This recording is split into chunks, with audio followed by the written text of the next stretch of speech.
کیا کہتے ہو؟ حسن کو کال کر لیں؟ زخرف کی بات پہ دروازہ پار کرتا زبروج تھم گیا، آہستگی سے گردن موڑ کر اسے دیکھا۔ آنکھوں میں تاریکی تھی، زخرف کی آنکھوں میں امید۔ ہمارا ایونٹ آرگنائزر تو شادان ہوا کرتا تھا نا؟ زبروج کی یاد دہانی پہ زخرف کو بہت کچھ یاد آیا تھا۔ تلخی سے سر جھٹکتے ہوئے اس نے حسن کو ویڈیو کال ملا لی۔ یہاں سے دور ڈائننگ ہال میں بیٹھے حسن سلطان کا موبائل بجا۔ ایک سرسری نگاہ موبائل پہ ڈالتے ہوئے وہ بے اختیار چونک گیا تھا۔ جلدی جلدی کال اٹینڈ کی۔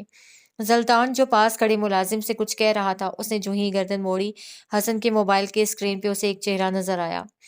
وہ تھم گیا، ہر آہٹ تھم گئی، ہر آواز تھم گئی، اس کے قدموں کے نیچے زمین ساکت ہو گئی۔ ایک پل کے لیے وہ سانس نہیں لے سکا تھا۔ اگر اس کے دل پہ ہاتھ رکھ کر دیکھو تو وہ بھی تھما تھا۔ اس کی آنکھوں کی چمک واپس آ گئی تھی، وہ چمک جو بس ان سرمئی آنکھوں کو دیکھ کر آتی تھی۔ کیسے ہو حسن؟ لانگ ٹائم ٹو سی۔ زخرف مسکراتے ہوئے کہہ رہی تھی، مگر اسی پل اس کی نظر زلطان پہ پڑی۔ سارے الفاظ بھول گئے، سارے چہرے یکدم سے غائب ہوئے۔ کچھ دکھائی دیا تو بس زلطان، اور اس وقت اگر وہ کچھ نہیں دیکھنا چاہتی تھی تو وہ بھی تھا زلطان۔ کیسی ہو زخرف؟ وہ سنبھل کر بولا، بدقت سانس لی۔ میں ٹھیک ہوں، تم کیسے ہو؟ اس نے چہرے پر ہاتھ پھیرا، بال درست کیے۔ وہ نروس ہوئی۔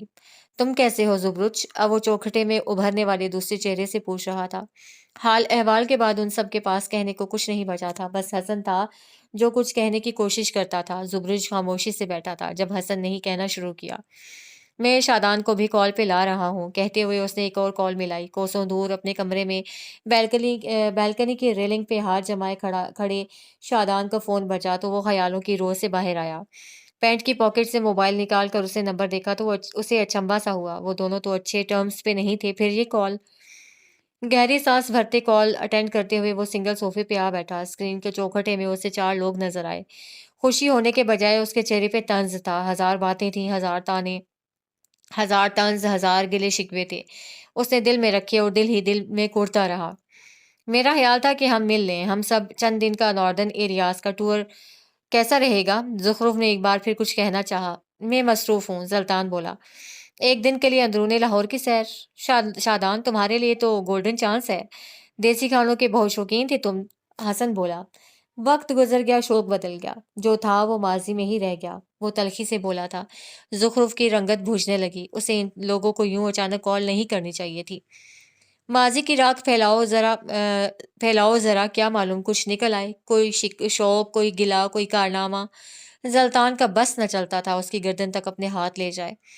قصہ تو حال کا بھی کوئی مختلف نہیں ہے، لوگ کہتے کچھ ہیں، کرتے کچھ ہیں اور بتاتے کچھ ہیں۔ ان دونوں کے درمیان حالات سنگین ہونے لگے تھے۔ حسن بے بسی سے انہیں دیکھتا رہا۔ کاش اس کے بس میں ہوتا تو وہ باب دہر کھولتا، 10 سال پیچھے سفر کرتا اور وہاں اس ریستوران میں بیٹھے ان 4 لوگوں کو نظر انداز کر کے چلا جاتا۔ دہر کے پٹ بند ہو چکے تھے، اب جو تھا یہی تھا۔ ہم ویکنڈ پہ ملیں گے، زبرج سارے وقت میں پہلی بار بولا تھا۔ کیفے ونگ چام، شام 7 بجے۔ ہر کوئی انکار کر سکتا تھا، مگر اس کے لیے بولنا پڑتا ہے، اور یہاں موجود ان 5 لوگوں نے بولنا خود پہ حرام کر رکھا تھا۔ انہیں کوڑنا آتا تھا، رنجشیں پالنی آتی تھیں، بغض رکھنا آتا تھا۔ میں زیادہ وقت نہیں دے پاؤں گا، ہاں مگر آدھے گھنٹے کے لیے آ سکتا ہوں۔ شادان کی بات پہ کوئی کچھ نہ بولا، بس سر اس بات میں ہلا دیے گئے۔ ہر کوئی راضی تھا، آدھے گھنٹے کی ملاقات کر ہی کیا لے گی۔ اس وقت وہ 5 نفوس یہ نہیں جانتے تھے کہ آدھا گھنٹہ ان کی زندگی کے چکر پورے بدلنے والا تھا۔ وہ نہیں جانتے تھے یہ آدھا گھنٹہ دہر کے اس باب کو کھول دے گا جسے وہ چاہ کر بھی بند نہیں کر پائیں گے۔ بس ایک آدھا گھنٹہ، صرف ایک آدھا گھنٹہ۔ 2 دن بعد، 7 جنوری، باب دہر کے کھلنے سے چند گھنٹے قبل، سیاہ رنگ کی لمبی لینڈ کروزر کے چمچماتے شیشوں میں اس شاہراہ کے ہر کیفے، شاپ، ریستوران کا عکس بن اور مٹ رہا تھا۔ گاڑی کے اندر ڈرائیونگ سیٹ پہ سید شادان شاہ براجمان تھا۔ گندمی رنگت ہلکی سی دھوپ پڑنے پہ دمک رہی تھی۔ اسٹیئرنگ وہیل تھامے ہوئے اس کے ہاتھ کی کلائی میں بندھی گھڑی ذرا سی ڈھیلی تھی۔ اسے کلائی قید کرنا پسند نہیں تھا، مگر مہنگے سامان اپنے وجود پہ بے حد پسند تھے۔ سو جہاں سے جتنی ملتی وہ یونیکنیس چرا لیا کرتا تھا۔ تھوڑی دیر بعد اس کا موبائل بجنے لگا۔ اماں کالنگ اسکرین پر جگمگاتے الفاظ دیکھ وہ ہلکا سا مسکرایا۔ مسکرانے پہ اس کے ایک گال میں گڑھا بنتا تھا۔ کال اٹینڈ کر کے موبائل گاڑی کے اسپیکر کے ساتھ جوڑ دیا، جس میں سے اب کسی کی خفا خفا سی آواز گونجنے لگی۔ بے غیرت، دل تا کرے دل بے غیرت دل تا کرے تی تو جوتا ہونڑا. سوری یار، مجھے سندھی نہیں آتی. I am so sorry. بے غیرت دل کرتا ہے تمہیں 100 جوتے ماروں اور گنوں ایک. وہ کوئی ادھیڑ عمر نسوانی آواز تھی. نہ حال احوال، سیدھا جھاڑ. مجھے پہلے ہی پتا تھا آپ کی گنتی خراب ہے، وہ مزے سے بولا. دوسری طرف عورت مزید آگ بگولا ہو گئی. شادان، تمہاری عمر میں میرے اور تمہارے ابا کے 3 بچے تھے. انہوں نے جیسے اسے شرم دلانی چاہی ہو. میں جب کال کے درمیان شادی کا ٹاپک چھیڑتی ہوں تم نیٹ ورک کا بہانہ کر دیتے ہو. شادی سے کس کمبخت کو انکار ہے اماں، وہ گاڑی چلاتے ہوئے کہہ رہا تھا. مسئلہ لڑکی کا ہے، جب مل گئی کر لیں گے. لمبی مصروف شاہراہ پہ اب ایک کیفے کے سامنے وہ گاڑی روک چکا تھا. دوسری طرف ایک پل کے لیے خاموشی چھا گئی. شادان کے چہرے پہ بھی اب کچھ دیر پہلے والی جاذبیت نہیں رہی تھی. کچھ تھا جو درمیان میں آ گیا تھا. 3 سال ہو گئے، بچے اور کتنا عرصہ اسے ڈھونڈو گے؟ وہ سنبھل کر بولی. صرف 3 سال ہی تو ہوئے ہیں اماں، کم از کم 30 تو ہونے دیں. اتنا جلدی اس پہ گیو اپ کر دوں؟ وہ ہلکا سا مسکرایا تھا. اس کی آنکھیں نہ مسکرا سکیں. دل کا ایک زخم سا تھا جو ایک بار پھر ادھڑ گیا تھا. 30 سال لمبا عرصہ ہوتا ہے، خود پہ اتنا ظلم نہ کرو. نرم سی تنبیہ. شادان گاڑی سے اتر آیا، موبائل کان سے لگائے. اب وہ کیفے کا شیشے کا دروازہ پار کر رہا تھا. ملٹری گرین رنگ کی شرٹ کے اوپر ڈینم جیکٹ اور اس کے ساتھ شرٹ کی ہم رنگ جینز پہنے مرد کا عکس شیشوں میں بن رہا تھا. آپ سمجھ نہیں سکتی اماں، میں 30 سال اس کا انتظار تو کر سکتا ہوں، مگر ان 30 سالوں کے پورے ہونے کے قبل کسی کو اپنا انتظار نہیں کروا سکتا. وہ آس پاس دیکھے بغیر چلتا ہی جا رہا تھا. شاید وہ اپنی مطلوبہ میز ڈھونڈ رہا تھا. اب سراؤں کی حصول میں جانے والے واپس نہیں آتے شادان. شکر ہے پھر میں ایک انسان کے پیچھے ہوں. وہ ڈھیٹ مسکرایا. وہ نہیں ملے گی اب کہ انہوں نے کہہ ڈالا. شادان کے دل پہ جیسے کسی نے پیر رکھ دیا ہو. اس کی مسکراہٹ سمٹ گئی. پھر ایک بات سمجھ لیں، اگر شادان کے لیے وہ نہیں تو پھر شادان کسی کے لیے نہیں. قطعی لہجے میں کہہ کر وہ زینے طے کرتا اوپر آیا اور بالکنی میں رکھی میز پہ آ بیٹھا. یہاں 2 میزوں کی جگہ تھی اور یہاں سے نظر آتا منظر بے حد خوبصورت تھا. بالکنی کی گریل سے لٹکتی بیلیں اور دونوں طرف دیوار پہ لگے رنگ برنگے گملے اس جگہ کو ایک ایستھیٹک سا نظارہ دیتے تھے. میں نے تمہارے لیے بہت اچھی لڑکی دیکھی ہے، ایک بار اس سے مل تو لو. وہ مصر ہوئی. شادان مسکرایا. اماں یہاں نیٹ ورک کا مسئلہ آ رہا ہے، بعد میں بات کرتا ہوں. دوسری طرف اس کی ماں نے باقاعدہ اسے القابات سے نوازا ہوگا، وہ جانتا تھا. موبائل میز پر رکھ کر وہ سیدھا ہو بیٹھا اور آس پاس نظر دوڑائی. اس کا پسندیدہ ویٹر اسی طرف آ رہا تھا. جس جگہ وہ بیٹھا تھا وہاں دیوار پہ سبز بیلوں کے ساتھ رنگین چھوٹے چھوٹے گملے ٹنگے تھے جن میں کیکٹس کے پودے تھے. گملوں کے اوپر اسٹیکی نوٹس لگے تھے جن پہ مختلف عبارات لکھی تھیں. Espresso double shot right. Waiter اس کے پاس کھڑے ہو کر مسکرا کر پوچھ رہا تھا یا پھر بتا رہا تھا. آج چائے پلا دو، وہ بڑی بے تکلفی سے بولا. ساتھ ایک آس سے اسے دیکھا. وہ دوبارہ آئی تھی کیا؟ آس اور امید کا ایک ٹمٹماتا دیا تھا جو اس کی آنکھوں میں جل بھج رہا تھا. وہ نہیں آئی، ویرے نے مایوسی سے کہا. آ جائے گی. وہ ہنوز مسکراتا رہا مگر آنکھوں کی وہ چمک ماند پڑ گئی تھی. جاؤ چائے لے آؤ. ساتھ اس نے جھک کر اسٹیکی نوٹ پہ کچھ لکھا اور جب تک وہ چائے لے آیا تب تک وہ 3 نوٹس تیار کر چکا تھا. وہ آئے تو یہ اسے دے دینا. شادان نے وہ نوٹ اس کی طرف بڑھایا. صرف وہی تھا جو اس کا رازدار تھا، جس نے 3 سال قبل اس لڑکی کو دیکھا تھا جو شادان کے انتظار کا گواہ تھا. چائے رکھ کر وہ وہیں کھڑا رہا تو شادان نے نگاہیں اٹھا کر اسے دیکھا. کپ خالی کرنے تک یہیں رہو گے کیا؟ انداز میں سرد مہری نہیں تھی، وہ بہت نارمل تھا. بہرا ذرا سا جھجکا پھر بلاخر کہہ ڈالا. 3 سال ہو گئے ہیں سر، 3 سال بہت ہوتے ہیں. مجھ سے بہتر کوئی نہیں جانتا کہ 3 سال کتنا لمبا عرصہ تھا. اس نے چائے کا کپ لبوں سے لگایا. وہ مل جائے گی، آج نہیں تو کل. 3 سال بعد نہ صحیح، 30 سال بعد صحیح، 30 سال بعد نہ صحیح تو کسی اور جہاں میں. ہائے صدقے. وہ پر یقین تھا کسی معجزے کے انتظار میں، کسی باب دہر کے کھلنے کے انتظار میں. وہ باب جس کے پار اسے وہ مل جائے گی. کون؟ جاننا ہے؟ آنکھیں موند کر وقت میں 3 سال پیچھے سفر کرو. اس جدید تراش خراش کے کیفے میں چند چیزیں، لوگ، میز کم کرو اور جس میز پہ مستقبل کا شادان بیٹھا تھا اسی میز کی طرف آؤ تو وہاں ایک لڑکی بیٹھی تھی. سرخ سفید رنگت، مناسب قد کاٹ، آنکھیں شہد رنگ تھیں، ناک میں زیور تھا اور ہاتھ میں کانچ کی چوڑیاں. لباس بے حد عام سا تھا، بڑے بڑے پوائنچوں والے سرخ ٹراؤزر کے ساتھ ہم رنگ قمیض اور سر پہ سفید دوپٹہ لے رکھا تھا. وہ زیادہ خوبصورت نہیں تھی، بس واجبی سے نقوش تھے. آپ مجھے رافع حیدر کے گھر میں ہونے والے ریڈ کے بارے میں کچھ تفصیل سے بتا سکتے ہیں؟ وہ اپنے سامنے بیٹھے ایک لڑکے سے پوچھ رہی تھی۔ بیلوں والی دیوار کی دوسری طرف بیٹھے شادان نے لڑکی کی آواز پہ اسے مڑ کر دیکھا تھا۔ اس کی بوریت دور کرنے کا سامان مل چکا تھا۔ آپ اس وقت وہاں رپورٹ کر رہے تھے نا؟ میرا ایک کریکٹر ہے، وہ بھی اسی طرح ایک جگہ ریڈ میں شامل ہوتا ہے۔ یعنی وہ نیب وغیرہ سے نہیں ہوتا، وہ بس ایک عام سے رپورٹر ہوتا ہے اور ایک جگہ ریڈ میں شامل ہو جاتا ہے۔ وہ ہاتھ اٹھا اٹھا کر بول رہی تھی۔ اس کی ہر ہر حرکت کے ساتھ اس کی چوڑیاں ہلنے لگتیں اور شور سا پیدا ہوتا۔ کافی پھینٹتے شادان کے ہاتھ یکدم ساکت ہوئے۔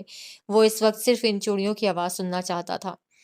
تو مجھے یہ سمجھ نہیں آ رہا کہ ریڈ سے ایک جرنلسٹ کا کیا تعلق؟ کیا میں اسے کسی طرح اس منظر میں فٹ کر سکتی ہوں؟ وہ ازحد پریشان، ایکسائٹڈ اور نروس نظر آتی تھی۔ لکھاریوں کے مسئلے، لڑکا سوچ میں پڑا۔ آپ نے اپنے کردار کو جرنلسٹ ہی کیوں رکھنا ہے؟ آپ ایسا کریں اسے پولیس میں بھرتی کر دیں۔ مشورہ دے کر وہ سینڈوچ کھانے لگا۔ اب اپنے کردار میں آپ سے پوچھ کر ڈرافٹ کروں گی، وہ یکدم تنک کر بولی۔ شادان کہکا مار کر ہنس پڑا۔ لڑکی نے باقاعدہ گردن گھما کر ناگواری سے اسے دیکھا تھا۔ شادان نے ہاتھ اٹھا کر معذرت کی ہو جیسے، پھر چہرہ موڑ لیا۔ اصل میں نے 2 قسطیں شائع کر دی ہیں، اب کہ وہ ذرا دھمل سے بولی۔ اس کے سامنے بیٹھا لڑکا اس کی بات سے زیادہ دلچسپی اس کے چہرے میں رکھتا تھا۔ ان 2 قسطوں میں ہیرو ایک جرنلسٹ ہے۔ اب ظاہر ہے میں یہ چیز بدل نہیں سکتی اور میرے ہیرو کو اس ریڈ میں جانا ضروری ہے کیونکہ وہ وہاں جاتا ہے اور جس کے گھر میں ریڈ ہوتا ہے وہ افسر بعد میں اس سے اپنی سبکی کا انتقام لیتا ہے۔ اب آپ بتائیں، آپ اس افسر کے گھر خود گئے تھے یا پھر یہ سیاسی پروٹوکول ہوتا ہے؟ وہ سوال پوچھ کر اب دونوں ہاتھوں کو باہم ملائے جواب کی منتظر تھی۔ اسد عابد نامی وہ صحافی نہایت سکون سے چاکلیٹ کوکیز کھا رہا تھا۔ لڑکی سوچ چکی تھی اپنے ایک کردار کو اس قدر بے حسی سے کوکیز کھاتے ہوئے ضرور لکھے گی۔ مس حنزلہ احمد زئی، آپ کی ہیروئن کیسی ہے؟ کیا وہ خوبصورت ہے آپ کی طرح؟ وہ اس آدمی کو دیکھ کر رہ گئی۔ وہ اس سے کیا پوچھنا چاہ رہی تھی اور وہ کیا بتا رہا تھا؟ اس کا چہرہ پل بھر میں سرخ ہوا، مگر وہ مٹھیاں بھینچ گئی۔ ترچھے رخ پہ بیٹھا شادان اس کے ہر ہر انداز کو نوٹ کر رہا تھا۔ وہ جاننا چاہتا تھا اس لڑکی کے برداشت کی حد کیا ہے۔ میری ہیروئن کے خوبصورت ہونے سے آپ کا کیا تعلق؟ اور میرے جیسی ہونے سے کیا تعلق؟ اسد عابد مسکرایا اور سینڈوچ کی پلیٹ اپنی طرف کھسکا لی۔ ویسے ہی جنرل نالج کے لیے پوچھ رہا ہوں۔ اصل میں صحافی میرے جیسا ہے نا تو ہیروئن۔ مسٹر عابد، اب کہ وہ بولی تو اس کا لہجہ مختلف تھا، کچھ سخت سا۔ دعا نے جب مجھے آپ کا کانٹیکٹ نمبر دیا تھا تب اس نے مجھے باور کروایا تھا کہ آپ شریف اور مہذب آدمی ہیں۔ میں چاہتی ہوں کہ جب وہ پوچھے میری ملاقات آپ سے کیسی رہی تو میں اسے بتاؤں کہ وہ ٹھیک تھی۔ آپ کیا چاہتے ہیں میں اسے کیا بتاؤں؟ دعا آپ کی کزن ہے نا؟ اسد نے سینڈوچ کا ٹکڑا کس طرح نکلا یہ وہی جانتا تھا۔ شادان کی دلچسپی اس لڑکی میں مزید بڑھ گئی۔ آج پہلی بار وہ کافی سے زیادہ کسی انسان میں دلچسپی لینے لگا۔ جی جی، آپ صحیح کہہ رہی ہیں مس حنزلہ، میں بس مذاق کر رہا تھا، وہ سنبھل کر بولا۔ سینڈوچ سے ہاتھ کھینچ لیا۔ پوچھیں، آپ کیا پوچھنا چاہتی تھیں؟ حنزلہ نے سپاٹ سے انداز میں اپنا سوال دہرایا۔ شادان نے اپنی ہلکی بڑی ہوئی شیپ کھجائی، آنکھیں چھوٹی کر کے ان دونوں کو دیکھا، گردن ڈھلکا دی۔ اس کے شیطانی دماغ میں کسی کی برداشت آزمانے کا خیال آیا۔ وہ اپنی جگہ سے اٹھا، کافی کا مگ ہاتھ میں تھا۔ ٹک ٹک ٹک، میز کی دائیں طرف رک کر اس نے ہتھیلی کی پشت سے میز کو بجایا۔ میز پہ بیٹھی مصنفہ اور جرنلسٹ دونوں نے بیک وقت چہرہ اٹھا کر اسے دیکھا۔ اسد عابد گڑبڑا کر اٹھ کھڑا ہوا۔ کیا تکلیف ہے آپ کو؟ وہ پھاڑ کھانے والے انداز میں بولی۔ کافی دیر سے آپ کی آنکھیں قابو میں نہیں آ رہی تھیں اور اب ہاتھ؟ شادان سر آپ؟ اسد کا لہجہ ڈھیر سارے روب کے زیر اثر تھا۔ حنزلہ بس انہیں دیکھ رہی تھی۔ اس کی نظریں پینڈولم کی مانند گھوم رہی تھیں۔ تم اس طرح آفس کی باتیں، سیکرٹس اپنے کسی ڈیٹ کو سناتے ہو؟ وہ ڈیٹ پہ زور دے کر بولا۔ مصنفہ کا چہرہ سرخ ہوا۔ زبان سنبھال کر، حنزلہ کی بات آدھی میں رہ گئی۔ میں اپنے جونیئر سے بات کر رہا ہوں مس، آپ خاموش رہیں۔ وہ اسے نہیں دیکھ رہا تھا، بس اسد کو دیکھ رہا تھا۔ یوں ہی اسے دیکھتے ہوئے وہ اسد کی چھوڑی ہوئی کرسی پہ آ کر بیٹھا، ٹانگ پہ ٹانگ جما لی۔ شادان سر، اصل میں یہ میری کزن کی دوست ہیں، بہت قابل رائٹر ہیں، ان کو کچھ ڈیٹیلز چاہیے تھیں تو تم نے سوچا کہ کیوں نہ آفس سیکرٹس، سیاسی پروٹوکول، کسی بے حد قابل عزت احترام افسر کے گھر پہ ہونے والے ایک بے مقصد ریڈ کی تفصیل سنا دی جائے۔ وہ افسر کتنا قابل عزت ہے یہ ہم سب جانتے ہیں اور آپ کا تعلق جس شعبے سے ہے وہ بھی ہم جانتے ہیں، لہٰذا آپ اپنا کام کریں اور مجھے میرا کام کرنے دیں۔ وہ تیز تیز بولتے ہوئے اسد کی طرف مڑی۔ ہم کہیں اور چل سکتے ہیں اسد صاحب، یہاں کچھ غیر ضروری اور ڈھیٹ لوگ آ چکے ہیں۔ آخری بات شادان کو دیکھتے ہوئے کہی۔ وہ دل کھول کر مسکرایا، جیسے اپنی تعریف پسند آئی ہو، پھر بازو سینے پہ باندھے فرصت سے اسد عابد کو دیکھا۔ آپ ان کو مزید تفصیلات دینا چاہتے ہیں؟ وہ گم وگو کسی کیفیت میں چند پل کھڑا رہا اور پھر جلدی سے اپنا موبائل اور بائک کی چابی اٹھائی اور اگلے ہی لمحے وہ کیفے کا داخلی دروازہ پار کر گیا تھا۔ حنزلہ بے یقینی سے اسے جاتے ہوئے دیکھتی رہی۔ وہ اس کا آخری کانٹیکٹ تھا جو اسے 3 ماہ کی خواری کے بعد ملا تھا۔ اسے 15 دن بعد قسط شائع کرنی تھی اور جو ہوا تھا وہ اسے پروسیس نہیں کر سکی۔ آئندہ کسی ریلائیبل انسان سے رابطہ کرنا۔ اور تم ایسا کیسے کر سکتے ہو؟ اس کی نظریں داخلی دروازے پہ ٹکی تھیں، آنکھوں میں کچھ کرب سا جسے کوئی لکھاری سمجھ سکتا تھا، جس کا مسودہ ادھورا ہو اور اسے اس کی سیاہی چھین لی گئی ہو۔ وہ میرا آخری کانٹیکٹ تھا۔ اس نے شادان کی طرف دیکھا۔ اس کے لہجے میں کچھ تھا جس نے ایک پل کے لیے شادان کے لب مکفل کر دیے۔ وہ تو بس مذاق کر رہا تھا۔ ہم ایمرجنگ رائٹرز کو کیا کیا جھیلنا پڑتا ہے جانتے ہو، اپنے آپ کو اس ملک میں منوانے کے لیے جہاں صرف 3 سے 4 لکھاریوں کا کام پڑھا جاتا ہے، ہم وہاں اتنا لکھتے ہیں کہ ہاتھ گھس جائیں اور شاید ہم تب کسی کو نظر آ جائیں، اتنا کہ راتوں کی نیند ختم ہو جائے، اتنا کہ ہم اپنی ہی کتاب پہ ٹکے کا فائدہ نہ لے سکیں، اتنا کہ ہر مسودے پہ بیکار 3rd کلاس کے ٹھپے سن لیں۔ لیکن ہم نہیں رکتے، جانتے ہو کیوں؟ وہ دونوں ہاتھ میز پہ رکھے آگے کو جھکی، آنکھوں میں پانی چمک رہا تھا۔ وہ واقعی ہرٹ ہوئی تھی۔ جان مارنی پڑتی ہے ایک ذرا سی ریسرچ اور کانٹیکٹس کے لیے۔ 3 ماہ سے میں نے پاکستان کے کئی چھوٹے بڑے جرنلسٹ سے رابطہ کرنے کی کوشش کی، تمہیں بھی ڈی ایمز اور ای میل بھیجا ہوگا۔ اگر آپ سرکار کی نظر پڑی ہو تو تم نے 1 منٹ کے اندر اندر اسے یہاں سے بھگا دیا۔ تم جانتے ہو تم نے میرا کتنا بڑا نقصان کیا ہے؟ اس کا دل چاہ رہا تھا وہ چیخ چیخ کر رونے لگے۔ شادان ہکا بکا رہ گیا۔ کیا واقعی اس کا کوئی بڑا نقصان ہو گیا تھا؟ وہ ہر آئے دن یوں ہی کیفے میں بیٹھے ہوئے کسی کے ساتھ پرینک کر دیتا تھا، عادت سے مجبور، مگر اسے کبھی کسی کا نقصان کرنے کا نہیں سوچا تھا۔ مجھے نہیں پتا تھا کہ آپ۔ وہ مزید کچھ نہ کہہ سکا۔ حنزلہ پیر پٹکتے ہوئے وہاں سے چلی گئی تھی۔ شادان اس کے لیے کچھ نہ کر سکا سوائے اسے جاتے ہوئے دیکھنے کے اور سوائے اس میز پہ خالی ہاتھ رہ جانے کے۔ حنزلہ احمد زئی سے اس کی پہلی ملاقات اچھی خاصی ناخوشگوار رہی تھی۔ وہ اسے دوبارہ بھی ملا تھا۔ کیفے والے قصے کوئی 1 ہفتہ بیت چکا تھا۔ کسی ضرورت کے تحت ایک پبلک ٹرانسپورٹ میں سفر کرتے ہوئے اسے وہ نظر آئی تھی۔ سیٹ کی تلاش میں اس کی متلاشی نظریں بھٹک رہی تھیں جب اسے پوری میٹرو میں صرف ایک جگہ خالی نظر آئی، اور اگر وہ بھری ہوئی ہوتی تب بھی وہ یہ جگہ خالی کروا سکتا تھا۔ وہ سیٹ پر آ کر بیٹھا تو کھڑکی والی سیٹ پہ بیٹھی لڑکی نے پلٹ کر اسے دیکھا۔ ایک لمحے میں اس کا چہرہ سرخ ہوا تھا اور آنکھوں میں خون اتر آیا۔ اس سے پہلے کہ وہ کچھ کہتی شادان کہہ اٹھا، اس دن کے لیے آئی ایم سو سوری۔ وہ ہاتھ اٹھا کر بے حد معذرتی انداز میں بولا، ایک نئی لکھاری کے لیے جتنی مشکلات آتی ہیں میں انہیں سمجھ سکتا ہوں۔ میں آپ کی بکواس میں انٹرسٹڈ نہیں ہوں۔ وہ دھیمے لہجے میں گھرائی۔ اس کا بس نہ چلتا تھا شادان کو چلتی بس سے دھکا دے دے۔ مٹیاں بھینج کر اسے ضبط کرنے کی کوشش کی۔ بکواس مت سنو، بات اور التجا سن لو، بلکہ ویلڈ پوائنٹ سن لو۔ میں اس دن بس مذاق کر رہا تھا۔ ہاں مجھے نہیں کرنا چاہیے تھا، مگر کیا؟ دوسرا وہ لڑکا تمہیں انفارمیشن دینے سے زیادہ تمہارے چہرے اور کافی میں دلچسپی رکھتا تھا۔ تیسری بات، کہانی کاروں کے لیے یہ دنیا کتنی ظالم ہے میں تم سے زیادہ اچھے سے سمجھتا ہوں۔ وہ یہاں چیخ چلا نہیں سکتی تھی، وہ اس کا سر نہیں پھاڑ سکتی تھی، لہٰذا رخ موڑ کر بیٹھ گئی۔ اس وقت وہ ضبط کے کڑے مراحل سے گزر رہی تھی۔ ہم دونوں کہانی کار ہیں، تم لکھتی ہو میں سناتا ہوں، تم گھڑتی ہو میں حقیقت بیان کرتا ہوں۔ تمہاری کہانیوں میں ہیپی اینڈنگز ہوتی ہوں گی، میری کہانیوں میں بس اینڈنگ ہوتی ہے۔ مجھے اگلی بار یہ مت کہنا کہ میں تمہیں سمجھ نہیں سکتا۔ حنزلہ کچھ نہیں بولی، مگر اس کے تنے تاثرات ڈھیلے پڑ چکے تھے۔ باقی کا سارا سفر وہ اسی طرح رخ موڑے ہوئے بیٹھی رہی۔ دوبارہ اسے مخاطب شادان نے بھی نہیں کیا تھا، وہ بس کاغذ پہ کچھ لکھتا رہا۔ شادان کا اسٹاپ آ گیا جب بالآخر اس نے کاغذ فولڈ کیا، پین واپس اپنے کوٹ کی جیب میں رکھا اور اٹھ کھڑا ہوا، کاغذ اپنی سیٹ پہ رکھ دیا۔ حنزلہ کاغذ کو یوں گھور رہی تھی جیسے کوئی محبت میں بھیجا گیا رکا۔ شادان سیٹ پہ ہاتھ رکھے ذرا سا جھکا۔ لگتا نہیں ہوں، مگر یقین کریں بہت شریف آدمی ہوں، لڑکیوں کو رکے نہیں دیتا۔ رکے دیتے نہیں یا کوئی لیتی نہیں، وہ تڑک کر بولی۔ شادان مسکرایا۔ آپ کو دے کر دیکھ لیتے ہیں، کبھی میں آپ کو رکا دوں تو لے لیں گی؟ میں رکا تمہارے منہ پہ دے ماروں گی۔ یعنی آپ لے لیں گی؟ منہ پہ مارنے کے لیے بھی اسے لینا ضروری ہوتا ہے۔ وہ ہنوز مسکراتا رہا، حاضر جوابی میں اس کا کوئی ثانی نہیں تھا۔ لڑکی نے کچھ کہنے کو منہ کھولا، مگر اس میں وہ تمام ڈیٹیلز ہیں جو تمہیں چاہیے تھیں۔ ای میل پڑھی تھی تمہاری، اگر میری باتوں پہ یقین نہ آئے تو آخر میں 2 نمبر ہیں، ان کو کال کر لینا، تمہارا کام ہو جائے گا۔ بھیک نہیں چاہیے تمہاری۔ جانتا ہوں، لیکن میں بس ایک کہانی کار کی مشکلات آسان کر رہا ہوں، بغیر کسی مفاد اور مفاہمت کی خواہش کے۔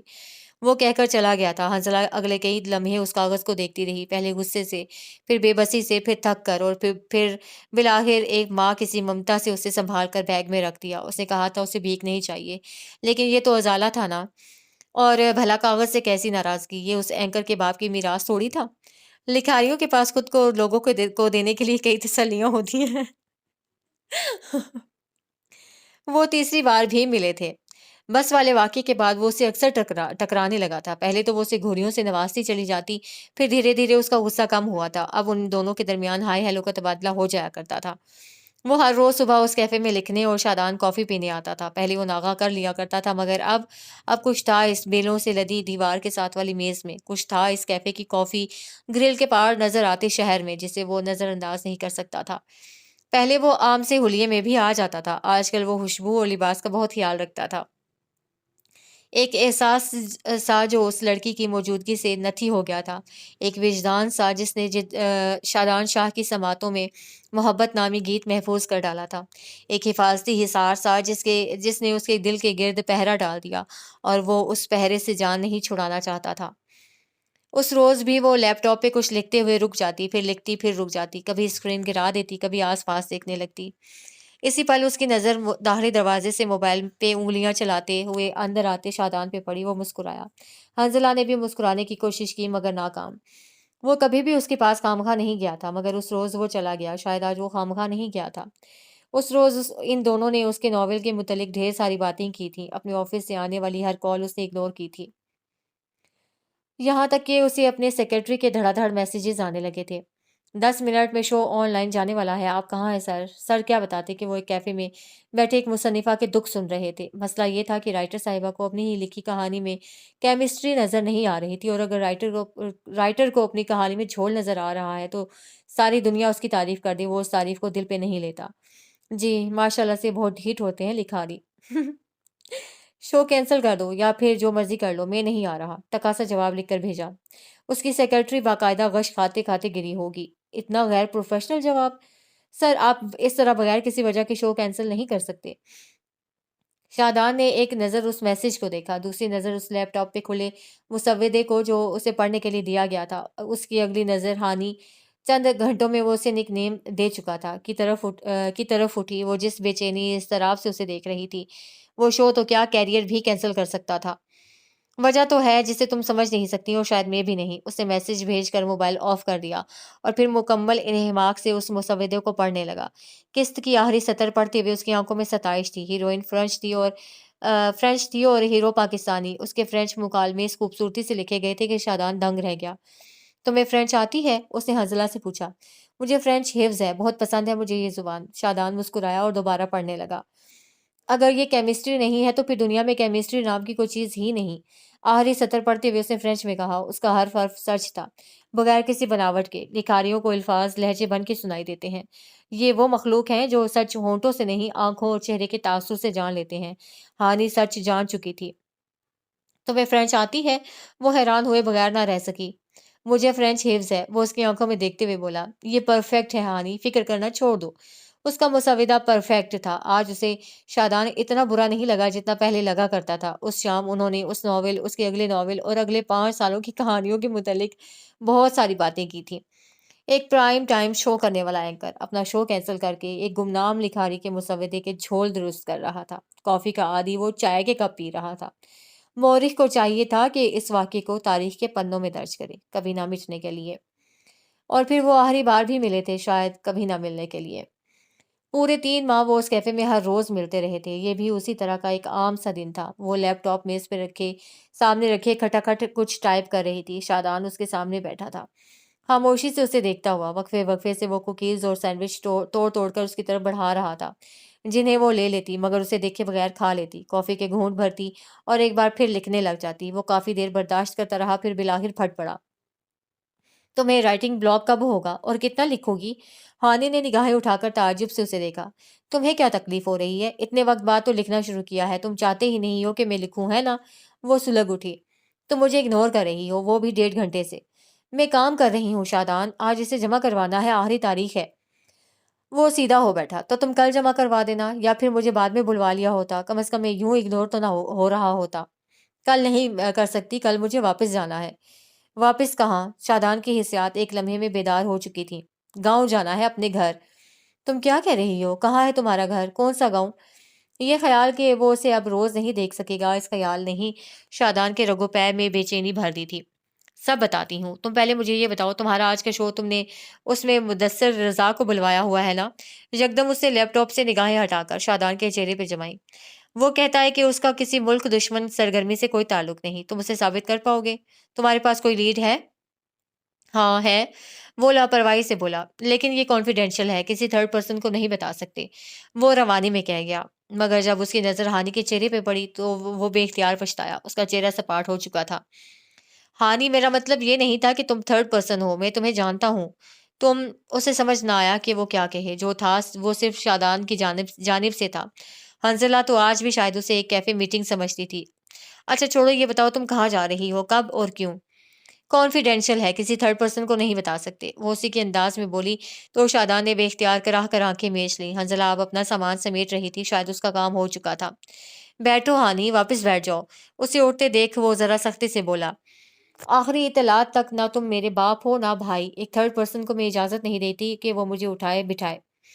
شادان نے اب کے ضبط کیا اور اپنا موبائل اٹھا لیا، یہاں سے وہاں کلک کرتے وہ ایک فائل کھول چکا تھا اور اب وہی فائل کھولے موبائل میز پہ رکھ اس کے سامنے رکھا۔ ہانی تھم گئی۔ یہ ہے وہ لیڈ، ثبوت اور مدثر کے قبر میں آخری کیل، میرے لیے تم تھرڈ پرسن نہیں ہو۔ وہ دھیرے سے میز پہ واپس بیٹھ گئی، ایک ایک کرتی وہ مختلف تصاویر، ویڈیوز اور کاغذات دیکھ رہی تھی۔ شادان لب بھینچے چپ چاپ اسے دیکھتا رہا، تھوڑی دیر بعد وہ موبائل میز پہ رکھ چکی تھی، شاید وہ شرمندہ بھی تھی، اگر تھی تو چہرے سے نظر کیوں نہیں آیا۔ اینکر صاحب نے اپنا موبائل اٹھایا، گاڑی کی چابیاں اٹھائیں، ایک لمحے کو اسے دیکھا۔ مجھے ابھی ابھی احساس ہوا ہے کہ ہم 3 ماہ سے مل رہے ہیں اور مجھے تمہارے بارے میں کچھ نہیں معلوم۔ حنزلہ نے بھی اسے دیکھا، اس کی آنکھوں میں، اس کے چہرے کے تاثرات میں کچھ تھا کہ شاہدان ششدر رہ گیا، وہ جہاں تھا وہیں تھم گیا۔ اس کی آنکھیں کہتی تھیں کہ وہ ملتے نہیں رہے، اتفاق، ان کی ہر ملاقات ایک اتفاق تھی۔ اگر پلان تھی تو صرف شادان کی طرف سے۔ حنزلہ اس کیفے میں صرف کام کرنے آتی تھی اور شادان صرف حنزلہ کے لیے۔ 3 ماہ، وہ 3 ماہ تک ایک لکھاری سے بیوقوف بنتا رہا تھا، کیونکہ وہ الفاظ کے رد و بدل سے کام لیتی رہی۔ 3 ماہ، پورے 3 ماہ، اور ان 3 ماہ میں میرے پاس صرف ایک چیز ہے، تمہارا ای میل۔ آج مجھے اندازہ ہوا ہے کہ تم شادان کو کھلی کتاب کی طرح پڑھ چکی ہو، اور میں تو پورے 3 ماہ تمہارے کردار، تمہاری کہانی، تمہارے الفاظ میں گھرا رہا۔ میں نے تم سے یہ سب کرنے کو کبھی نہیں کہا تھا سید شادان شاہ، اور اگر تم کر چکے ہو تو مجھے نہیں لگتا تمہیں جتانا چاہیے۔ وہ لمبے لمحے کے اندر غیر ہو گئی۔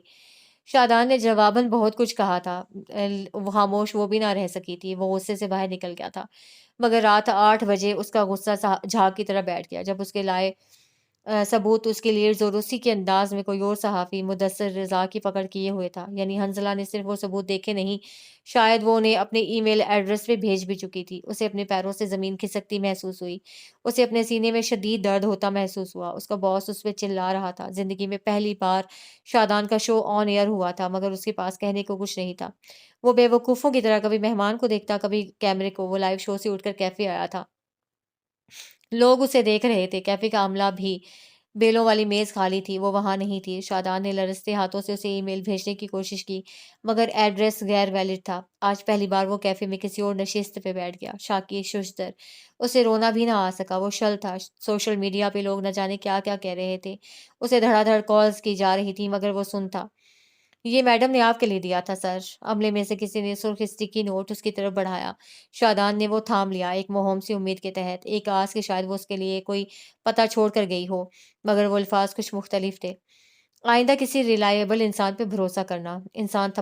الفاظ تھپڑ کی طرح اس کے چہرے پہ لگے، شاید دل پہ بھی۔ اسے غصہ آیا تھا، اسے بے بسی محسوس ہوئی، اسے ملال ہوا، اسے شکست محسوس ہوئی۔ آج کے شو میں ہونے والی غیر پروفیشنل حرکت اور اس کی لیڈ کسی اور کو مل جانا، اس کی جاب جا چکی تھی۔ اسے یقین تھا حنزلہ سے اب وہ نہیں مل سکتا، یہ وجدان تھا۔ اس رات اس کیفے میں بیٹھ کر اس نے بہت کچھ ہار دیا تھا، جاب، دل، سکون سر فہرست تھے۔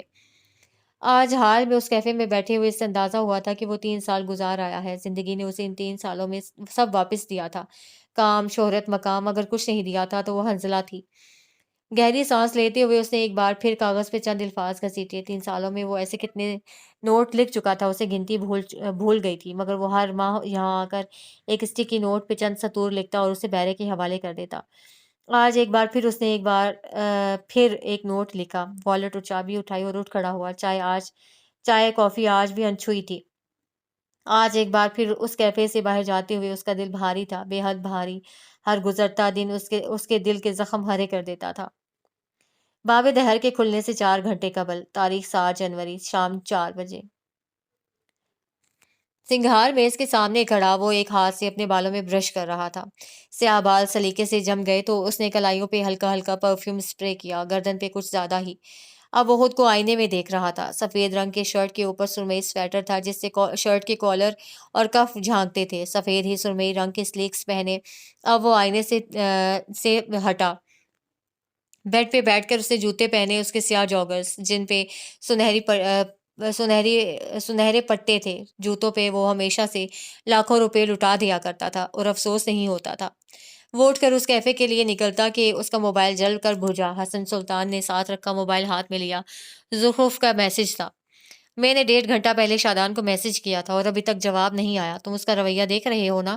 میں نے پہل کر دی لیکن وہ اب تک وہی حرکت کر رہا ہے۔ حسن گہری سانس لیتے ہوئے ٹائپ کرنے لگا۔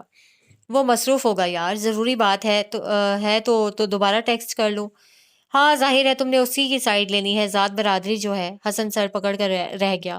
وہ ان لوگوں کا کیا کرے، وہ ان کے مسائل کا کیا کرے؟ یوں ہی بیٹھے بیٹھے یکدم اس کے ذہن میں سالوں پہلے کا بھولا بھٹکا سا منظر ابھرا۔ ہائی کورٹ کی لمبی چوڑی راہداریوں میں بھانت بھانت کی بولیوں کے درمیان ڈھیر سارے شور سے اپنے کانوں کے پردے سن کرواتے وہ اپنے باپ کے ساتھ چل رہا تھا۔ وہ دراز قد تھے، سنجیدہ اور مہربان سے۔ آپ کو پتا ہے وہ دونوں ایسے پریٹینڈ کر رہے تھے جیسے انہوں نے کچھ کہا ہی نہ ہو۔ پھر کیا تھا، میں نے بھی ان کی طرح ہی اداکاری کی اور ایسے ظاہر کیا کہ میں نے ان دونوں کے اپنا نام لیتے سنا ہی نہیں۔ وہ اسکول سے واپسی پہ گھر نہیں باپ کے کوٹ آیا کرتا تھا۔ 16 سال کی عمر میں وہ 16 قتل کرنے والے مجرمین کے بیان سنتا تھا۔ عام بچہ نہیں تھا وہ۔ تمہارے دوست تمہارے بارے میں بات کر رہے تھے اور تم نے سن لی؟ وہ اس کی لمبی چوڑی باتوں کا مفہوم نکال رہے تھے۔ ساتھ راہداری میں گزرتے ہر سلام کرنے والے وکیل، پولیس افسر کو سر کے خم سے سلام کہتے جاتے تھے۔ کیا معلوم وہ تمہاری برائی نہیں اچھائی بیان کر رہے ہوں۔ حسن سلطان راہداری کی عین بیچوں بیچ تھم سا گیا۔ معراج بھی چلتے چلتے رکے تھے۔ چونکہ وہ دونوں تمہارے دوست ہیں تو تمہیں لگا وہ دونوں مل کر گروپ بندی کر لیں گے اور تمہیں ایک طرف کر دیں گے۔ وہ آگے آئے، حسن کے کندھے پہ ہاتھ رکھا۔ میوچل فرینڈشپس بڑی آزمائش ہوتی ہیں بچے، یہاں سنبھل کر چلنا ہوتا ہے۔ حسن چپ سا ہو گیا۔ تھوڑی دیر بعد وہ دونوں گاڑی کی پچھلی نشست پہ بیٹھے تھے۔ معراج سلطان اپنے موبائل پہ کچھ دیکھ رہے تھے، حسن الجھا ہوا تھا۔ انہوں نے گہری سانس لی اور ورکنگ آورز ختم ہونے کے بعد بھی ایک کیس کی طرف مڑے۔ مسئلہ کیا ہے حسن؟ آپ اتنے شور کیسے ہو سکتے ہیں کہ وہ دونوں میری برائی نہیں کر رہے تھے؟ اس نے کہہ ڈالا۔ کیونکہ میں جانتا ہوں تم ایسے کام نہیں کرتے جن پہ دو لوگ بیٹھ کر تمہاری برائی کریں، یا شاید میں اپنی جگہ رکھ کر سوچ رہا ہوں اگر میں وہاں ہوتا تو مجھے یقین ہوتا میرے دونوں دوست میری برائی نہیں کر رہے۔ وہ سنجیدگی سے بولے۔ حسن سوچ میں پڑا۔ اور آپ کو ایسا کیوں لگتا ہے؟ کیونکہ میں دوستوں سے بدگمانیاں نہیں پالتا۔ حسن ٹھٹک گیا۔ کیونکہ میں دوستوں کے ساتھ ڈرامہ اداکاری نہیں کرتا، جیسے کہ تم نے انہیں بتا دینا تھا کہ تم نے ان کی بات سنی ہے اور اب تمہیں وضاحت چاہیے، بجائے اس کے کہ تم ان کے ساتھ اداکاری کرتے۔ دوست آئینہ ہوتے ہیں، بدگمانیاں اس آئینے کو دھندلا کر دیتی ہیں۔ دوستوں سے اچھے گمان رکھا کرو، آخری بات جیسی ہدایت تھی۔ تھوڑی دیر گاڑی میں خاموشی رہی، پھر جیسے کسی خیال کے تحت انہوں نے حسن کو پکارا۔ کیا تم گوسپس میں حصہ لیتے ہو حسن؟ اور یہاں حسن سلطان کو لگا وہ ہل نہیں سکے گا۔ اس نے منہ سے کچھ نہ کہا مگر اس کا چہرہ سب کہہ رہا تھا۔ اگر کرتے ہو تو چھوڑ دو، کیونکہ جو انسان غیبت کرتا ہے اس کے دل کا ایک کونا مشکوک ہو جاتا ہے، الرٹ بھی۔ اسے ہر وقت یہ خوف رہتا ہے کہ اس کا کوئی دوست ضرور اس کی برائی کر رہا ہوگا۔ دوستوں پہ یقین یوں ہی نہیں آ جایا کرتا، ہر عمل کی شروعات خود سے کرنی ہوتی ہے۔ جب تم اس عمل کو یقینی بناؤ گے کہ تم کسی دوست کی غیبت کا حصہ نہیں بن رہے تو کوئی تمہاری غیبت نہیں کرے گا۔ دوستیاں آسان ہوتی ہیں بچے، نبھانی مشکل۔ مجھے سمجھ نہیں آتی بابا، میرے میوچل فرینڈز جب آپس میں ناراض ہو جاتے ہیں تو ایک دوسرے کی برائی کرنے لگ جاتے ہیں، اور ظاہر ہے اب وہ سننی پڑتی ہے۔ اس لیے جب وہ دونوں واپس راضی ہو جائیں تو مجھے ڈر لگتا ہے کہ وہ لوگ میرے بارے میں برائی کریں گے۔ بلاخر اس نے اپنے خدشات کو زبان دی۔ معراج سلطان مسکرائے، نرم مہربان مسکراہٹ۔ میں نے کہا نا، میوچل فرینڈشپس بڑی آزمائش ہوتی ہیں، یہ ترازو کے پلڑے ہوتے ہیں، کبھی ایک بھاری تو کبھی دوسرا، لیکن ترازو تو آپ کا ہے نا، یہی تسلی کافی ہونی چاہیے۔ وہ ذرا دیر کو چپ ہوئے کہ حسن ان کے الفاظ پروسیس کر لے۔ ذرا دیر کے توقف کے بعد وہ پھر بولے، بجائے اس کے کہ تم اپنے مشترکہ دوستوں کے مسائل اور برائیاں سنتے رہو، تم ان کی صلح کیوں نہیں کرواتے؟ حسن چونک سا گیا۔ کیا یہ ممکن تھا؟ اچھے دوست کا کام یہی ہے کہ جب دو لوگوں کے درمیان مسائل ہوں تو وہ صلح جو بن کر آئے اور معاملہ رفع دفع کر دے۔ اور اگر وہ دونوں راضی نہ ہوئے تو؟ اگر وہ دونوں واقعی دوست ہوئے تو ایک دن مان جائیں گے۔ ایک دوست سے دوسرے دوست کی برائی نہ سننا۔ بیٹا ہاں، تم یہ کر سکتے ہو کہ جب ان میں سے کوئی شکایت لے کر تمہارے پاس آئے تو تم اسے مختلف توجیحات پیش کر دو، جس سے اسے یہ نہ لگے کہ تم کسی کی سائیڈ لے رہے ہو، جس سے تم پہ بھی الزام نہ لگے کہ تم غیبت کر رہے ہو۔ وہ بول کر خاموش ہوئے اور پھر مسکراہٹ دبا کر حسن کو دیکھا، جو ابھی سے نڈھال لگتا تھا۔ مشترکہ دوستیاں واقعی آزمائش ہیں۔ ماضی میں اس نے یہ جملہ کسی اور رو میں کہا تھا، اور میں پلنگ کی پوائنٹی پہ بیٹھے اسے یہ جملہ تھک کر کہا تھا۔ وہ واقعی تھک چکا تھا۔ جوتے پہن کر وہ اٹھ کھڑا ہوا، اپنے آپ کو آئینے میں دیکھا۔ کئی بار آزمائشوں کا ختم ہو جانا حل ہوتا ہے۔ وہ دھیرے سے خود کو باور کروا گیا۔ آج اس کیفے کی طرف بڑھتے اس کے قدم صلح جو نہیں تھے، وہ تھک گیا تھا۔ اب وہ اس آزمائش کو ختم کرنے جا رہا تھا۔ اس کی طرف سے سب ختم۔ دہر کے اسباب کو بند ہو جانا چاہیے، کم از کم حسن سلطان کی طرف سے بند ہو ہی جانا چاہیے۔ باب دہر کے کھلنے سے 3 گھنٹے قبل، شام 5 بجے، تاریخ 7 جنوری۔ مجھے تو ایسا لگ رہا ہے جیسے میں بگ باس میں آ گئی ہوں۔ صفدر مینشن میں اتری وہ شام تازہ دم تھی۔ ماسٹر بیڈ روم کا دروازہ کھولتے ہوئے اندر آؤ تو زلطان صفدر ابھی تک نائٹ سوٹ میں ملبوس تھا۔ بال بکھرے ہوئے تھے۔ واک ان کلازٹ کے اندر سفید رنگ کی الماری کو کھولے وہ اپنے سامنے ٹنگے ڈھیر سارے برانڈڈ کپڑوں کو دیکھے گیا۔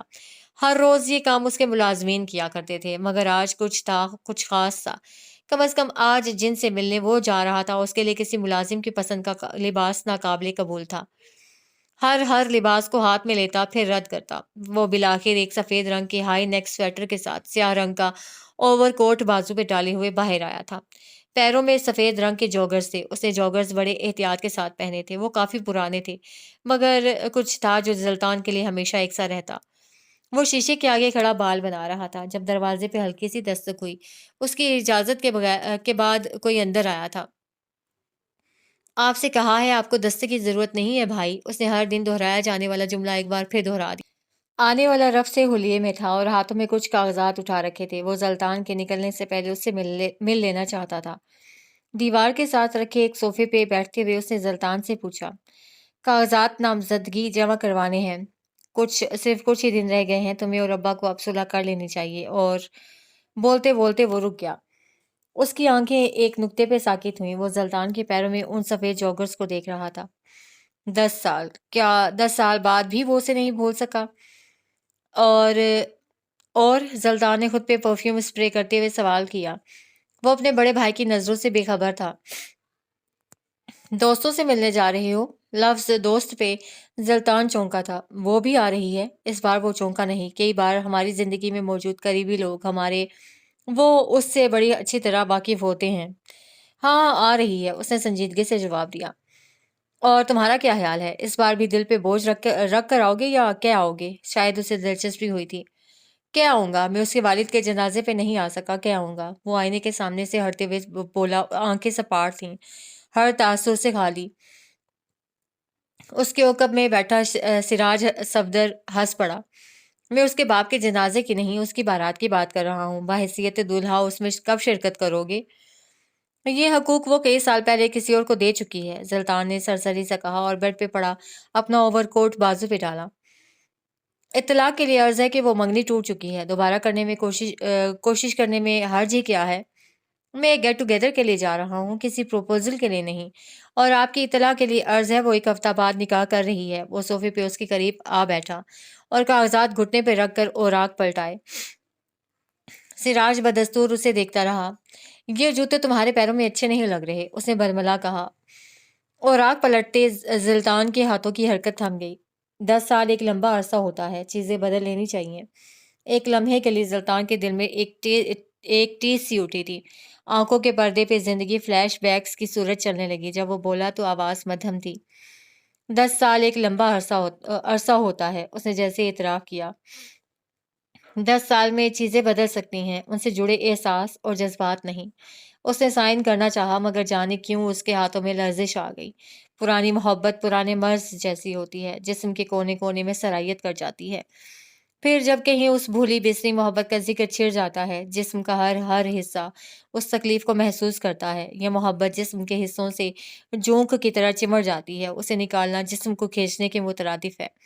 اس نے کاغذات پہ دستخط نہیں کیے اور سراج کی طرف بڑھائے۔ کچھ دیر پہلے والی جاذبیت اب مفقود تھی، وہ ڈسٹرب لگتا تھا۔ مجھے لگا تھا ان 10 سالوں میں تم اپنے جذبات کو فراموش کر چکے ہو۔ زلطان اس سارے میں پہلی بار مسکرایا۔ جذبات کو فراموش کر دینے سے انسان نہیں رہتا۔ مجھے رہنا تھا، سو میں نے ان پہ قابو پانا سیکھ لیا۔ اور مجھے لگ رہا ہے تم وہ قابو کھو رہے ہو۔ اس گفتگو میں پہلی بار زلطان کی رنگت متغیر ہوئی تھی، لیکن بس ایک لمحے کے لیے۔ یہی تو اسٹرگل ہے، کھونا پانا اس کھیل کا حصہ ہے۔ وہ اٹھ کھڑا ہوا، اسے جانا تھا۔ میں نے فیکٹری کے کاغذات پہ دستخط کر دیا ہے، نامزدگی کا دیکھا جائے گا، کوئی اور مسئلہ ہو تو دیکھ لیجیے گا، میں کچھ دن چھٹی پہ جا رہا ہوں۔ میں نے تمہارے دوست شادان کا شو دیکھا تھا۔ زلطان کمرے کے وسط میں رک گیا۔ جب مصطفیٰ زاہد تمہارے بارے میں الزام لگا رہا تھا، شادان خاموشی سے سن رہا تھا۔ وہ ہوسٹ تھا بھائی، ظاہر ہے اسے سننا تھا۔ انداز مدافعانہ تھا۔ اور ہم نے کبھی دوستی میں غیر ضروری فیورز نہیں مانگے۔ لیکن وہ دوست ہے، جب وہ ان الزامات کی تردید نہیں کرے گا تو دنیا تم پہ بھٹا لگا دے گی۔ ہماری کریڈیبلٹی، ہماری پوزیشن دوست بناتے اور خراب کرتے ہیں۔ اپنے انداز بدلو یا پھر دوست۔ یہ کچھ دیر پہلے والے بھائی کا لہجہ نہیں تھا جس سے زلطان جواب دیتا، یہ کنگ میکر تھا، اس کا سب سے بڑا بھائی، جس نے اپنے باپ، چچا اور دونوں چھوٹے بھائیوں کو سیاست کے میدان میں ہر بازی جتوائی۔ اس خاندان میں کوئی اس کا حکم نہیں ٹال سکتا تھا۔ جذبات کی جنگ میں تم ہار جیت نہیں سکتے، یہ سیاست ہے، یہاں صرف جیت کا ہوتا ہے، جیت کا جشن ہوتا ہے۔ لیکن زخرف وقار نے 2 سال پہلے ہی چچا کے خلاف کیس لڑا ہے، اور اب وہ ایک بار پھر وہی کر رہی ہے۔ وہ جانتی تھی شہر کے درجن بھر وکیل ہمارے خلاف لڑنے سے منع کر چکے ہیں، اور ہم وکٹم تھے۔ زخرف کے کیس لیتے ہی آدھی دنیا پہ ظاہر ہو گیا ہم گلٹی تھے، کیونکہ وہ تمہاری دوست تھی۔ ہم گلٹی تھے بھائی، اسے نہیں معلوم تھا کیوں وہ ہائی اسکول کے بچھڑے ان ساتھیوں کی طرفداری کر رہا تھا۔ ایک پل کے لیے 10 سال کہیں دور چلے گئے۔ یہ وہ زلطان تھا جو اپنے خاندان کے لیے لڑ سکتا تھا۔ ہاں، ہم گلٹی تھے، لیکن دنیا نہ مانتی اگر ہمارے خلاف کھڑے ہونے والے تمہارے دوست نہ ہوتے۔ سراج اپنی جگہ سے اٹھ کھڑا ہوا، چھوٹے چھوٹے قدم لیتا وہ زلطان کے قریب آ کر رکا۔ اس کا چھوٹا بھائی اس سے قد میں اونچا تھا۔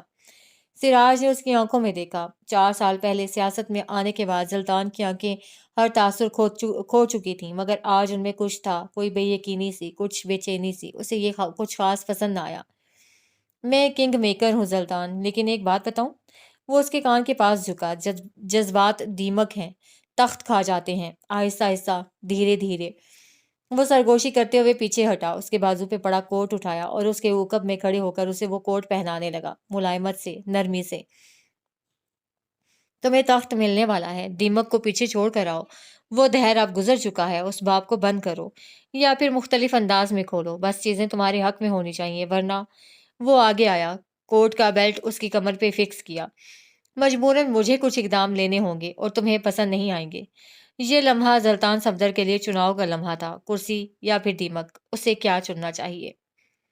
7 جنوری شام 6 بجے، باب دہر کے کھلنے سے 1 گھنٹہ قبل۔ گاڑی کی گھمبیر اور دم گھونٹ دینے والی خاموشی اس فون کال نے توڑی تھی۔ گاڑی چلاتے ہوئے ایک ہائی فائی کالونی کا موڑ موڑتے ہوئے اس نے کال اٹینڈ کی اور اسپیکر گاڑی سے جوڑ دیا۔ کہاں ہو؟ کوئی مردانہ آواز گاڑی میں گونجی۔ دوست کے گھر جا رہا ہوں۔ کوئی کام؟ تم UN کے اجلاس میں شریک ہو رہے ہو۔ تم 1 ہفتہ بعد۔ سامنے والا جیسے الفاظ بھول گیا۔ تمہاری نوکری نہیں چلی گئی تھی؟ تم وہی انسان نہیں ہو جو 1.5 سال سے بے روزگار ہے؟ وہ اب تندہی سے پوچھ رہا تھا۔ زبرج کے چہرے پہ کوئی تاثر نہیں آیا۔ میں نے 2 سال یونیسیف کے لیے جھک ماری ہے، تم بھول گئے ہو؟ اور میں اب بھی بے روزگار ہی ہوں۔ 1 ہفتہ بعد میں امریکہ جاؤں گا اور یونیسیف ہی کی طرف سے UN کے اجلاس میں شرکت کروں گا۔ اب اس میں تیر مارنے والی کوئی بات ہے نہیں جو میں تمہیں بتاتا۔ اس کا انداز بے حد سرد تھا۔ یہ خوشیاں اور کامیابیاں اس پہ اثر انداز ہونا چھوڑ چکی تھیں۔ یہ ایک بہت بڑا موقع ہے زبرج، تمہیں ایک اچھی خاصی جاب، اچھا پیکیج دوبارہ مل سکتا ہے، وہاں جاؤ تو پلیز کوئی مسئلہ پیدا مت کرنا۔ زبرج خاموشی سے سنتا رہا۔ دانین سے ملاقات ہوئی تھی میری، تم دونوں کی طلاق ہو رہی ہے، تم نے مجھے بتایا کیوں نہیں؟ زبروج نے بیزاری سے کال کاٹ دی۔ جو باتیں وہ خود سے نہیں کرنا چاہتا تھا وہ دوسرے دہرا رہے تھے اور اسے بے حد اکتاہٹ ہونے لگی۔ اسٹوریج باکس سے سگریٹ کا پیکٹ نکالتے ہوئے وہ رکا، گہری سانس لی، سر جھٹکا اور پیکٹ واپس رکھ دیا۔ باقی کا راستہ وہ یہ سوچتے ہوئے آیا تھا کہ اب کس طرح خوشیوں کے دروازے خود پہ بند کرنے ہیں۔ اگر اس کا ڈاکٹر کہتا تھا وہ خودکشی کرنے کے قریب ہے تو وہ درست کہتا تھا۔ لان میں رکھے زمرد سبز رنگ کے صوفوں پہ وہ دونوں ایک دوسرے کے آمنے سامنے بیٹھے تھے۔ زخرف ذرا تھکی تھکی سی لگتی تھی، البتہ زبرج نارمل تھا۔ وہ آج کل اسلام آباد میں ہی تھا، سو اس نے زخرف کے ساتھ ہی کیفے جانے کا فیصلہ کیا۔ اس فون کال کے بعد وہ سیدھا یہاں آیا تھا۔ سیاہ جینس کے اوپر سفید شرٹ تھی جس کے اوپر بغیر بازوؤں والا سویٹر پہن رکھا تھا۔ چہرے پہ سنجیدگی چھائی ہوئی تھی۔ 10 سال پہلے اس کی آنکھوں میں بے فکری ہوا کرتی تھی، آج 10 سال بعد وہاں ہلکے تھے۔ 10 سال پہلے وہ کم گو ہوا کرتا تھا، آج اسے بولنا تھکا دیتا تھا۔ زخرف خاموش سی بیٹھی تھی، اس کے ہاتھ میں پکڑا کافی کا مگ کافی دیر پہلے بھاپ اڑانا چھوڑ چکا تھا۔ وہ کسی غیر مرئی نقطے پہ نظریں جمائے ہوئی تھی۔ یہ کلر زلطان کا فیورٹ ہے۔ کافی دیر کی خاموشی سے وہ اکتایا تو کسی طرح بات شروع کی۔ زخرف بری طرح چونک گئی۔ اس نے زمرد رنگ کا مخمل کی شرٹ اور ہم رنگ ٹراؤزر پہن رکھا تھا۔ شرٹ کے بازو پورے تھے مگر لمبائی بس کمر ڈھانپ لیتی تھی۔ شرٹ کے بازو، گلے اور ان کے آخر میں سفید نگینے جڑے تھے۔ کچھ ایسا ہی کام گلے پہ بھی تھا۔ پیروں میں اس کے سبز رنگ کی ہائی ہیلز تھیں۔ اس سردی میں ہائی ہیلز کوئی پاگل ہی پہن سکتا تھا، مگر جس پاگل نے پہن رکھے تھے وہ اتنے خوبصورت تھے کہ ان سے نظر ہٹانا مشکل تھا۔ تمہارے جوتے بھی خوبصورت ہیں، پیرس فیشن ویک کی بیسٹ کلیکشن، رائٹ؟ زخرف نے دھیرے سے سر ہلا دیا۔ چند لمحے وہ زبرج کو دیکھتی رہی۔ زلطان کو یہاں کیا ذکر؟ زبرج ہنس پڑا۔ کم آن زی، اب تم 18 سال کی نہیں ہو اور نہ میں، تم جانتی ہو نا زلطان تم میں انٹرسٹڈ تھا۔ تم کیا کہہ رہی ہو؟ میں کیا کہوں تمہیں؟ اس کی رنگت پک ہو گئی تھی۔ عدالت میں جب وہ بولتی تھی تو لوگ دم ساتھ لیتے تھے، آج وہ خود سانس نہ لے سکی۔ کوئی زلطان کے حوالے سے یوں اس سے بس باز پرس کرے گا، اسے اندازہ نہیں تھا۔ زلطان تمہیں پسند کرتا تھا۔ زبروج نے نرمی سے اس کی مشکل آسان کر دی۔ کرتا ہے، کچھ وقت قبل اس نے تمہیں پروپوز کرنے کا سوچا تھا، لیکن تم اپنی ممی کے کسی دوست کے بیٹے میں انٹرسٹڈ تھیں۔ میں نہیں تھی، وہ بے ساختہ کہہ بیٹھی۔ ہو سکتا ہے، لیکن تم شاید زلطان میں بھی انٹرسٹڈ نہیں تھیں، ورنہ تم اسے پوچھے بغیر لندن میں نہ رکتی۔ اور مجھے اس سے کیوں پوچھنا تھا؟ وہ ٹھنڈے انداز میں بولی۔ ہاں، میں نے ممی کے لائے پروپوزل میں کوئی ناپسندیدگی ظاہر نہیں کی۔ اس کا مطلب یہ نہیں تھا کہ میں زلطان کو انکار کر رہی ہوں۔ لندن میں رہنا پڑنا میرا فیصلہ تھا۔ زلطان اگر مجھ سے آگے کے پلانز پوچھتا تو اس میں خود کو ٹاپ پہ پاتا۔ زبرج آج اسے دیکھے گیا۔ 10 سال ان 4 لڑکوں نے اپنے دوست کی تباہی کا ذمہ دار اسے ٹھہرایا تھا۔ آج 10 سال بعد وہ خود کو بری ذمہ کر رہی تھی، اور کیا کمال کر رہی تھی۔ کچھ عرصہ پہلے میری منگنی دوبارہ منگنی ہو گئی، اس سے پہلے بھی وہ کبھی میرے لیے نہیں آیا۔ وہ آیا تھا، مگر تمہارے ابا نے تمہارا رشتہ کہیں کر دیا تھا۔ تو ابا نے رشتہ کیا تھا نا، میں نے پسند تو نہیں کیا تھا۔ اگر زلطان صفدر مجھے میری منگنی کے دن بھی پروپوز کرتا تو میں نہ نہیں کہتی۔ وہ سانس لینے کو رکی۔ سچ یہ ہے کہ زلطان صفدر کی انا اتنی اونچی ہے کہ اسے جھک کر میری آنکھوں اور دل میں اپنا عکس دیکھا ہی نہیں۔ منہ میں سونے کا چمچ لے کر پیدا ہوا ہے وہ، اسے لگتا ہے ہر چیز اسے بغیر کہے مل جانی چاہیے۔ مگر اس نے کافی کا کپ میز پہ واپس رکھا اور انہیں ٹھنڈی نظروں سے اسے دیکھا۔ اپنے دوست کو بتاؤ کہ محبت باپ کی میراث نہیں ہوتی، ماں کے جہیز میں ملا ترکہ نہیں ہوتی، وہ جو بغیر کہے بنا کسی محنت کے مل جائے۔ اس کا چہرہ سرخ ہو گیا تھا، مگر ایک اشتعال سا تھا جو نکل گیا۔ زبرج ہنوز اسے دیکھ رہا تھا۔ دوست ہیں ہم، اگر اسے کوئی اشارہ، کوئی تاثر تم دے دیتی تو کیا تمہاری انا چھوٹی ہو جاتی؟ میری منگنی 3 سال پہلے ٹوٹ گئی، اور ان 3 سالوں میں وہ مجھ سے ملنے ایک بار بھی نہیں آیا۔ میرے بابا مر گئے، وہ نہیں آیا۔ ایک ٹیکسٹ کی کیا اوقات تھی، اس سے وہ تک نہیں ہو سکا۔ اس کا آخری میسج 1 سال پہلے آیا تھا، اپنے چچا کی وجہ سے وہ مجھ سے لڑا، چیخا، اور ایک سوری تک نہیں کہا، اور تم کہتے ہو اس کے اس انداز کے ساتھ میں اسے کوئی گرین سگنل دیتی؟ شاید دے دیتی، لیکن کیا ہے نا، اب ہم 18 سال کے نہیں رہے۔ وہ اس کے الفاظوں سے ہی لوٹا رہی تھی، مگر وہ برا نہیں منا رہا تھا، حیران کن۔ اور شادان، تم دونوں کے درمیان جو سرد جنگ ہے اس سے کون واقف نہیں ہے؟ تم نے ڈھیروں ڈھیر لوگوں کے سامنے کہہ دیا کہ پرائم شو کرنے والوں کی باتوں کو سیریس نہ لیں، ان بیچاروں کو بولنے کے پیسے ملتے ہیں۔ یہ الفاظ تم اپنے دوست کے بارے میں کیسے کہہ سکتی ہو؟ زخرف اپنی جگہ سے اٹھ کھڑی ہوئی، اس کا چہرہ تمتمانے لگا تھا۔ وہ اپنے شو میں بیٹھ کر میرا نام لے کر کہہ رہا تھا کہ مجھے زلطان کے چچا کے خلاف کیس نہیں لینا چاہیے تھا کیونکہ وہ بے قصور ہیں، اور میں نے یہ کیس اس لیے لیا کیونکہ یہ مجھے سارے اسلام آباد کی نظروں میں لے آئے گا۔ یہ صحیح تھا؟ ہاں، ظاہر ہے یہ صحیح ہوگا کیونکہ تم تو اسی کا ساتھ دو گے۔ تم تو… یہ غلط تھا۔ وہ یکدم اس کی بات کاٹ کر بولا۔ زخرف ٹھہر گئی۔ یہ غلط تھا اور میں نے اسے غلط کہا، اسی لیے وہ پچھلے 8 ماہ سے میرے ٹیکسٹ کا جواب نہیں دیتا۔ زخرف نے کچھ کہنا چاہا مگر… اور یہ میں نے اس لیے نہیں کہا کیونکہ تم ایک لڑکی ہو، اس لیے کہا کیونکہ اب ہم 18 سال کے نہیں رہے۔ الفاظ تمانچے کی صورت اس کے رخسار پہ کھپ گئے، اس کے پیر یخ پڑ گئے۔ وجہ سردی نہیں تھی، وجہ جانے کیا تھی؟ تم نے الزام دینا سیکھ لیا ہے زخرف۔ اگر باب دہر کھول کر وقت میں پیچھے دیکھو تو تم اتنی وکٹم نہیں جتنی بن رہی ہو۔ تو تم کیوں آئے ہو یہاں؟ صاف صاف کہو اب تم نہیں رہنا چاہتے دوست۔ وہ چٹک کر بولی۔ زبرو چند لمحے اس کی آنکھوں میں دیکھتا رہا۔ تمہیں لگتا ہے یہ کوئی میٹ اپ یا گیٹ ٹوگیدر ہے؟ آج ہر کوئی ایک باب بند کرنے آ رہا ہے، دوستی، اعتبار، وفا۔ اور وہ 2 قدم آگے آیا، سن ساکت کھڑی زخرف کے سامنے آ کر رکا۔ اور شاید محبت کا بھی۔ آج بہت کچھ ہوگا، بہت کچھ۔ زخرف ساکت رہ گئی۔ یعنی وہ یہ عہد کرنے والی اکیلی نہیں تھی، یعنی خاندان ٹوٹنے والا تھا، یعنی سب ختم، دی اینڈ۔ وہ 5 لوگ دہر کے ایک باب کو بند کرنے والے تھے، ایک ایسا باب جس کے پیچھے رنجش، خلیش، کسک، آزردگی دفن تھی، مگر مدفن رازوں میں ایک جذبہ سازش کا بھی تھا جسے وہ 5 لوگ فراموش کر چکے تھے۔ باب دہر کسی کے چاہ لینے سے بند نہیں ہو جاتے۔ 7 جنوری شام 7 بجے، کیفے ونگ چام، باب دہر کے کھلنے سے چند لمحے قبل۔ اسلام آباد کے مضافات میں ایک چھوٹا سا گاؤں زور گھڑ آباد ہے، چاروں اور پہاڑی سلسلہ، اور درمیان میں واقع یہ گاؤں لوگوں کے لیے جنت جیسا تھا، جہاں پہاڑ کی چوٹیاں برف سے سفید ہوتی ہیں۔ سبزہ زار اس گاؤں کی امانت ہے، پہاڑوں سے گرتے چشموں کا شور کسی گیت جیسا ہے، اور جھیل کا شفاف پانی آنے والوں کو اپنے حصار میں جکڑ لیتا ہے۔ یہ چھوٹا سا گاؤں بہت ترقی یافتہ ہے کیونکہ یہاں اسکائی ہائی ہوٹل ہے، پاکستان کا دوسرا خوبصورت اور عالی شان ہوٹل۔ کئی سال پہلے یہ ہوٹل وجود میں آیا تھا اور اسلام آباد مری آنے والے ہزاروں لوگ اس ہوٹل میں رکنا چاہتے تھے۔ وجہ صرف خوبصورتی اور شان و شوکت نہ تھی، یہ اسلام آباد اور مری کو جوڑتا تھا۔ سیاحوں کو مری اور اسلام آباد کے ہوٹلز میں جگہ پانے کے لیے اب خوار نہیں ہونا پڑتا تھا۔ اس کے علاوہ یہ گاؤں اور اس کا حسن دیکھنے کے لیے لوگ دور دور سے کھنچے چلے آتے تھے۔ غیر معمولی خوبصورتی کا حامل زور گھڑ سیاحوں کی توجہ کھینچ لیتا تھا۔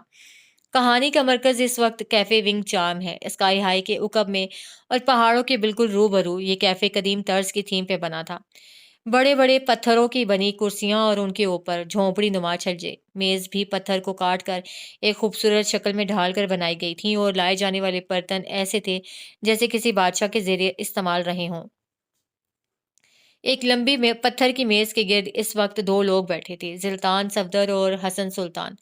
وہ سب سے پہلے آئے تھے۔ زلطان جب سے آیا تھا بے مقصد موبائل پہ انگلیاں چلا رہا تھا۔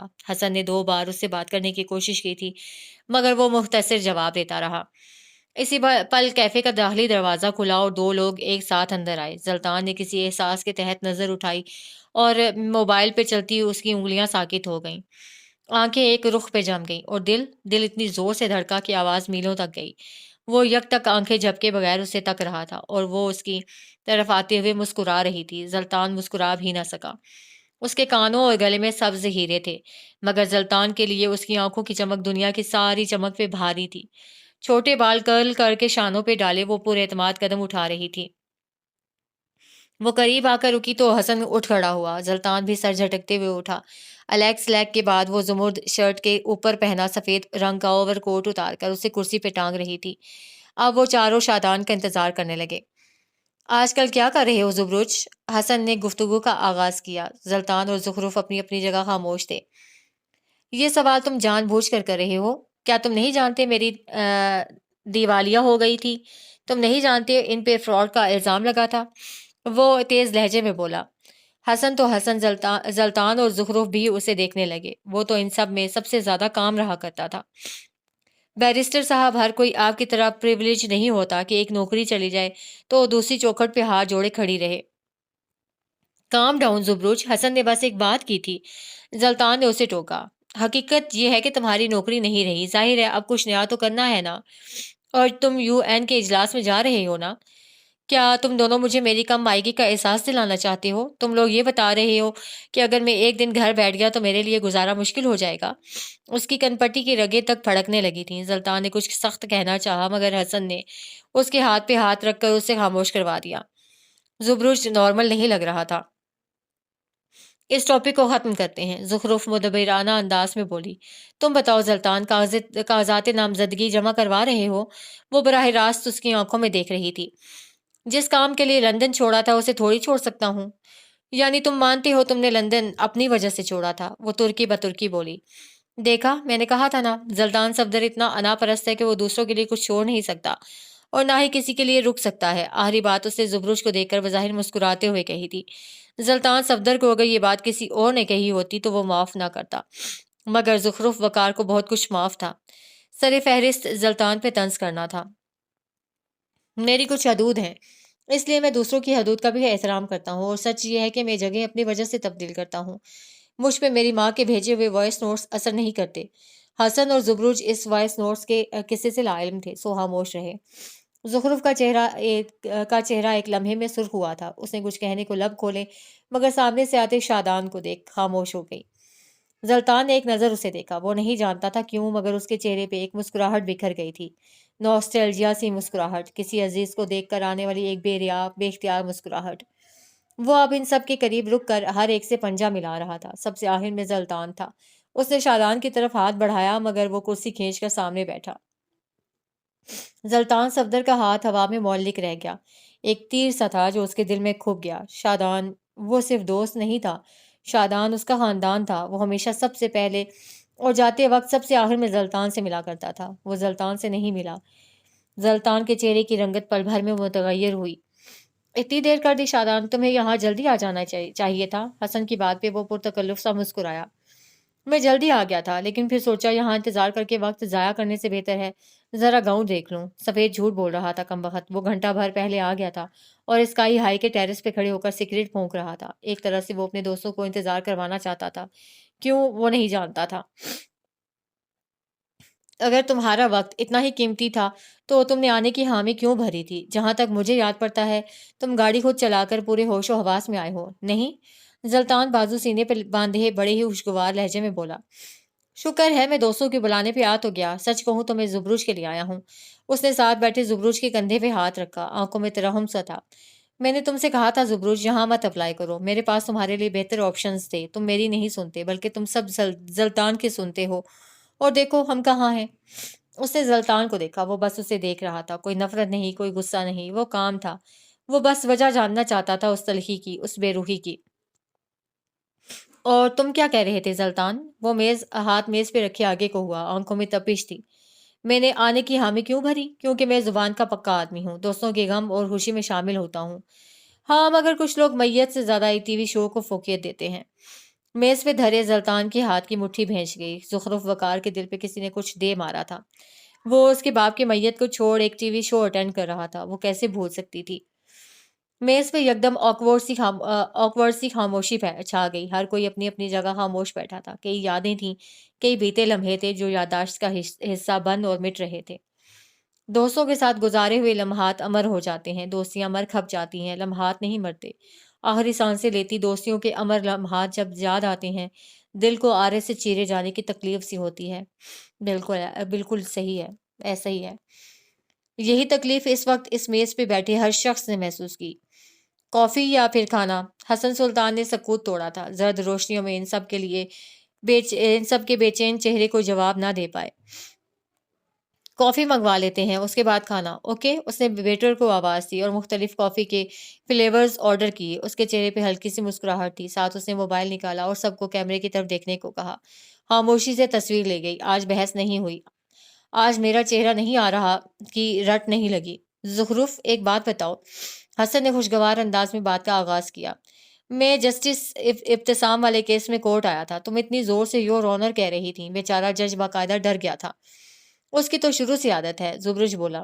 یاد ہے سر تھامس کی کلاس میں جب وہ کان کا آپریشن کروا کر آئے تھے، انہوں نے باقاعدہ زخرف سے ہاتھ جوڑ کر عرض کی تھی کہ وہ بولے مت، جو پوچھنا ہے لکھ کر پوچھ لے۔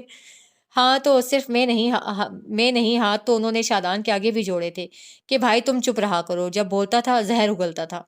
وہ فوراً سے بولی۔ شادان نے کچھ نہیں کہا، بس ہلکا سا مسکرایا، سادہ بے اختیار مسکراہٹ۔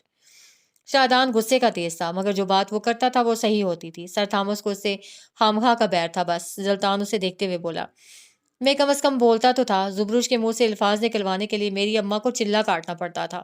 شادان بھی بولا، لگتا ہے تمہاری اماں چلہ کاٹتے ہوئے اپنا دھیان بٹا لیتی تھیں، کیونکہ رزلٹ تو آج بھی 0 ہے۔ حسن نے شادان اور زبروش دونوں پہ چوٹ کی۔ حسب معمول شادان بھڑک اٹھا، تم نے دیکھا زلطان، میں اسی لیے ہمیشہ سے اس کے خلاف تھا۔ یہ ایک تو ہمارے درمیان گھس آیا، اوپر سے ہم پہ ہی طنز کرتا ہے۔ تم ہمیشہ اس کی حمایت۔ تیز تیز بولتے وہ رکا۔ یکدم اچانک سے اسے احساس ہوا کہ وہ خول سے نکل رہا ہے۔ دوستوں کے سامنے تو انسان فلٹر فری ہوتا ہے، کیا وہ بھی ہو رہا تھا؟ لیکن ان کے سامنے نہیں۔ زبروش کے ہونٹوں سے ہلکی سی مسکراہٹ بھی غائب ہوئی۔ زخرف کی آنکھوں کی چمک ختم ہو گئی اور شادان کی نگاہوں سے شفقت یکدم رخصت ہوئی۔ بس ایک حسن تھا، صرف حسن جس کے دل کو کچھ ہوا تھا۔ کیا وہ انہیں جوڑ نہیں سکتا تھا؟ کیا وہ آج واقعی انہیں کھو دے گا؟ کافی آ گئی۔ ہر کوئی اپنے اپنے مگ کی طرف متوجہ ہوا، یوں جیسے اس سے زیادہ ضروری کام کوئی اور نہ ہو۔ دل میں ڈھیر سارے شکوے، رنج باتیں تھیں، مگر کہتے ہوئے ناک آڑے آتی تھی۔ زلطان نے اپنا کافی کا مگ اٹھایا۔ ترچھی نگاہیں زخرف پہ جمی تھیں۔ کیا وہ اس سے معذرت کرے؟ کیا وہ شادان کے ساتھ معاملات درست کرے؟ کیا وہ زبروش کی طرف پہل کرے؟ شادان کے گرم کافی سے اپنا حلق تک جلا لیا، ہاتھ کی بند مٹھی بھینچ رکھی تھی۔ کیا وہ زخرف سے پوچھے کہ اس نے ایک کیس کو دوستی پہ فوقیت کیوں دی؟ کیا وہ زلطان سے کہے کہ اسے معلوم تھا سراج پہ حملہ ہونے والا ہے مگر اسے نہیں بتایا؟ کیا وہ زبروش کا بازو بنے یا وہ زخرف سے معافی مانگ لے؟ زخرف کی کافی کا کپ اس کے دونوں ہاتھوں کے درمیان میں تھا۔ اس نے زلطان کو دیکھا، وہ آج بھی ویسا تھا، نرم دھوپ جیسا، محفوظ قلعے جیسا۔ اس کی آنکھیں، وہ ان آنکھوں میں جھانکنے میں اتنی دیر کیوں کر چکی تھی؟ کیا اسے یہ کہنا چاہیے؟ کیا وہ حسن سے کہے کہ وہ اس سے انسیکیور ہے؟ کیا وہ شادان کا غصہ کم کرنے کے لیے صفائی دے یا اسے اپنی ناراضگی کی وجہ بتائے؟ زبروش کافی کے چھوٹے چھوٹے گھونٹ لے رہا تھا۔ کیا وہ اپنا کپ زمین پر توڑ کر اپنے غصے کا اعلان کرے؟ کیا وہ ان سب کو بتائے کہ اب اس کا فلیٹ بک رہا تھا، اس کی بیوی اسے چھوڑ کر جا چکی تھی، اس کا بیٹا، وہ اسے مس کرتا تھا؟ کیا وہ ان سے شکوہ کرے یا پھر ان کے سامنے اپنے رنج کہے؟ حسن سلطان کے چہرے پہ ملال تھا۔ کیا وہ ان سب کو بتائے کہ اب وہ ان سب کے مسائل سن سن کر تھک گیا تھا؟ کیا وہ ان سے پوچھے کہ جب اسے بیچ سڑک پہ گولیاں ماری گئیں تو کوئی اس سے ملنے ہسپتال کیوں نہیں آیا؟ وہ کس سے کیا کیا کہتا؟ اب یہ دوستی نہیں چل سکتی تھی۔ اب بس مجھے کچھ کہنا ہے۔ حسن نے اپنا ادبیہ مگ میز پہ رکھا۔ مجھے بھی۔ زلطان شاید سراج دفتر کی بات مان چکا تھا۔ مجھے بھی۔ زخرف نے بھی ہار مان لی۔ شادان اور زبروج نے بھی اپنے اپنے مگ میز پہ رکھے۔ وہ پانچوں میز پہ آگے کو ہوئے۔ ان پانچوں نے ہاتھ باہم جوڑ لیے۔ اگلے ہی پل ان پانچوں کی آنکھوں کے گرد اندھیرا چھا گیا۔ سارے کیفے میں گپ اندھیرا۔ لوگ آوازیں دے رہے تھے، کوئی چیخ رہا تھا، کوئی موبائل کی ٹارچ آن کر رہا تھا۔ ان کے سر بیک وقت چکرانے لگے۔ اس اندھیرے میں وہ اٹھ کر بھاگنا چاہتے تھے مگر ان پانچوں کے حواس معطل ہو رہے تھے۔ آنکھیں دھیرے دھیرے بند اور جسم سن۔ کسی نے ان پانچوں کے جسم میں کچھ نوکیلا چبھو دیا تھا۔ نیم غنودگی کی حالت میں شادان اور زلطان نے محسوس کیا کوئی انہیں اٹھا کر گاڑی میں ڈال رہا تھا۔ حسن پہ بے ہوشی پوری طرح طاری نہ ہو سکی تھی۔ کسی نے اس کے ماتھے پہ کچھ دے مارا تھا۔ اس کے سر میں ٹیسیں اٹھیں۔ زخرف وقار کے سبز جوتوں پہ اس نے بند ہوتی آنکھوں سے ایک بھاری بوٹ پڑتے دیکھا۔ زبروج شاہنواز نے خود کو ڈھیلا چھوڑ دیا۔ اسے قبول تھا، موت بھی، سزا بھی۔ اسے بس دوبارہ ہوش میں نہیں آنا تھا۔ آدھے گھنٹے کی یہ ملاقات ایک ٹریجڈی میں بدلنے کی شروعات کر چکی تھی۔ کیا تم تیار ہو؟